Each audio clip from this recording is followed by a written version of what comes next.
1er janvier 2023. Minuit, 47 minutes, précise. Avenue des Champs-Élysées, à Paris. La foule est immense, une mer humaine de plusieurs centaines de milliers de personnes.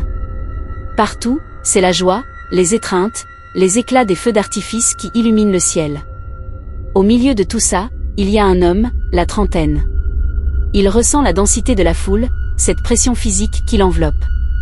Soudain, il remarque un mouvement étrange, une tension qui flotte dans l'air. Des gestes trop brusques, une agitation anormale à quelques mètres de lui.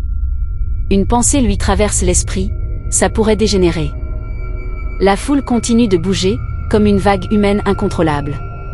L'homme pourrait alerter un agent de police. Il pourrait crier pour attirer l'attention.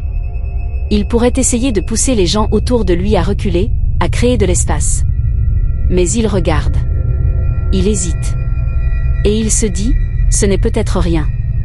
Il se rassure, quelqu'un d'autre va le faire. Puis vient la dernière excuse, la plus puissante, je ne veux pas gâcher la fête.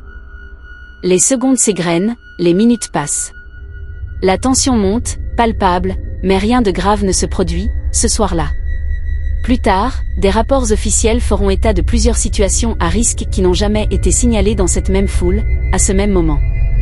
Des incidents potentiels étouffés par le silence collectif. Ne rien dire, c'est une forme de pari. C'est parier que le danger n'existe pas vraiment, tant qu'il ne nous a pas encore touchés personnellement. C'est jouer avec la sécurité des autres, en espérant que la chance soit de notre côté. Maintenant, imagine-toi à sa place. Toi. Il est minuit 47. Tu es là, au milieu des lumières et de la musique. Tu sens la foule qui se resserre autour de toi. Tu vois ce même geste suspect.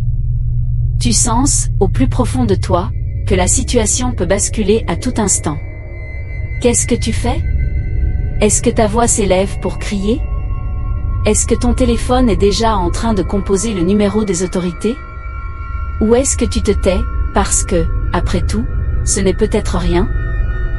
Le silence dans une foule est le plus lourd de tous les silences. Parce qu'il n'est pas le fruit de l'ignorance. Il est partagé par des milliers de personnes qui, au fond, pensent toutes la même chose, mais qui choisissent de ne pas agir. Ferme les yeux un instant.